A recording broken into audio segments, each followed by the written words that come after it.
Alex Otti and Kalu, Kalu, that is the one in the House of no, House of Reps. I think is the speaker, or deputy speaker, Kalu from Abia State. You can't defeat Alex Otti. Don't waste your money. But I don't say you should not contest too. It's just advice, trying to tell you the truth.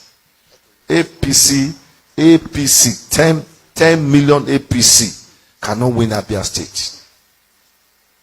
You can't unseat Alex Otti. Don't waste your money. This I'm telling you, I don't say you should not get angry. You should not do anything. But that is reality. You can't win Alex Otti. No. Waste it. Campaign 1 million times. Carry federal money, go do the election. You go fail. I know say make you not attack me or they wait to.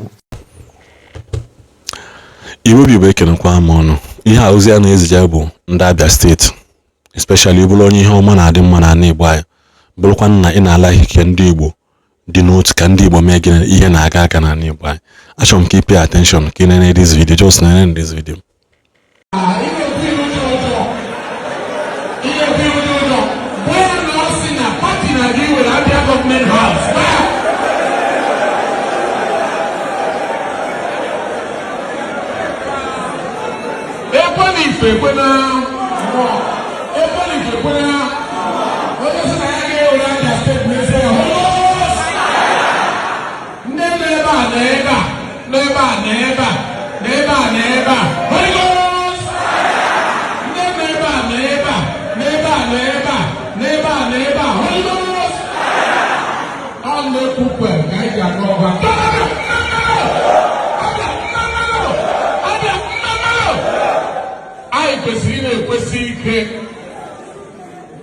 Makai Talengo, Orji Uzor Kalu,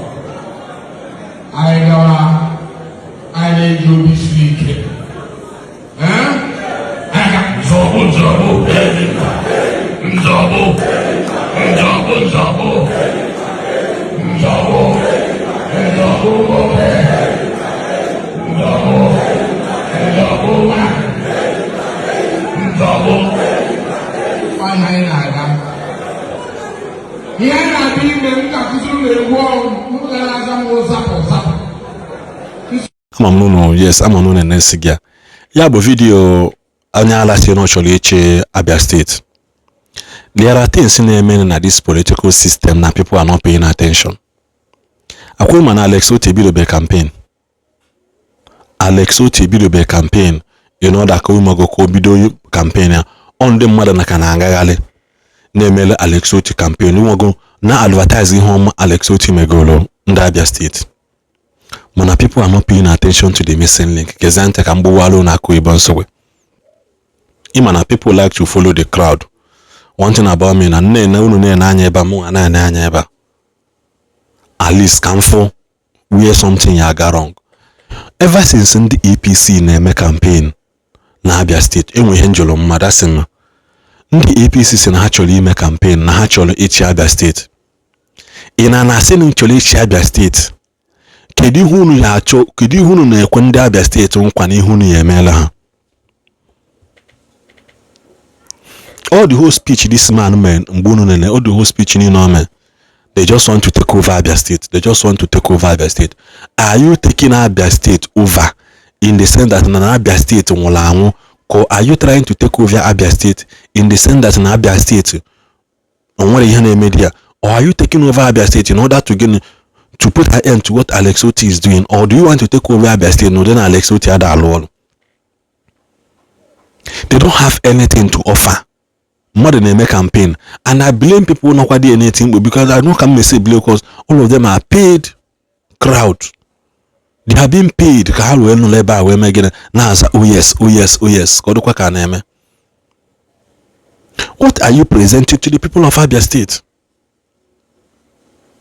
What are you presenting? The only thing how you regime Alex Otti insecurity, and Alex Otti biko do tianya na that Abia State of more. beef up the security in Abia State, because they don't have anything. No hebona kiri ya asi now just ibiala as a campaigner onye na-achọ ịbịachi Abia State as a governorship candidate na pụta kedu ihe ya agwa ndị Abia State n'ịchọ imeela ha gwakene na ofu mkpolu ihe. What are you coming with? You just want to take over. Somebody say ka ha take over, ka we relocate here government house to Umuahia. Government house o na-efu efu na Alex Otti su no chọrọ ịlahụ n'ime government house unu no na ala radio no nwere ebe ụlọ nke obi unu na-amawa ebe ya ikpe unu amawa ebe ya ikpe. Yes na gịnị mere na ala na government house that place was being built for governor said na ala or by force ịla radio onye ma ụdị ọgwụ unu niile ebe unu na-achụ ji egbu nwoke mmadụ. Onye ma ụdị ọgwụ unu niile ebe unu na-achụ ji egbu nwoke mmadụ. Ikita ihe na-agụ unu, people just want to take over and do what? That is the same mistake Nigerians made. Mgbe Buhari bido change. Are we changing from what to what? Are we changing from bad to good, or are we changing from bad to worse? Emegide change, and Nigerians didn't ask questions. A lot of maybe our men of God say change. Aliputen has changed. None of them are speaking again. Somebody will check his election saying no, his turn to rule, no turn ya kobo, without giving Nigerians anything.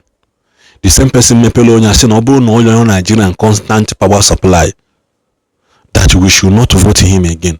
Now Gaga Leketa na campaign for second term, using his influencers, using paid actors, using every means possible. Change INECO, Elo the judges see ikpe uno. Ilu heaven and mother to use everything within his power to make sure that he remains there. The only promise he promised like Boni Yanya or Kote to do or quite wrong. No one can make going na one fuel every week. And we're going to spending a fuel every week. And will every week Obona buffet at least 27,000 and a half for fuel alone. From morning till night, not just from evening, from 6:30 to about 11:30 in Kabana Abanyo. 6:30 to 11:30 Abanyo. No light, nothing. See, na chokwe iligo. Ndị mmadụ na anwụkọ ọkụkọ. People are amazing. Kita ya ndị mmadụ dezi mmadụ ka anything. Check in a country whereby that na iptasi na ajụ news na asị na mmadụ 50. Ndị mmadụ na-asị mba na mmadụ 100. So a na-agụzi uzu mmadụ ka blọk ka a na-agụ na injinia ebute 50 sort of ebute 100 ka ya so no common, not knowing that ihe a bụ so uzu ihe adịgo too common. Ihe adịgo too common. You know, like somebody pụta na-asị na ọchọ rule Abia State. You know, achọ rule Abia State as what kwan. Na Abia State mụrụ na anya unu lose Alex Otti bụkwa once in a lifetime human being. Unu lose onye na-alụlụ n'ọlụ ndị alụ abata, they will not do anything. No, all this thing Alex Otti na-eme, they will cripple it to kpole ego kpọba na-akpa ha were ego wee kwụọ ndị sponsor ha ụgwọ dọnọ na ya jide ụgwọ na your state hụ ha akwa ha ya akwado ime unu ekwuchakwa m unu ya amala ihe malụ na ihe ka ọ dịkwa.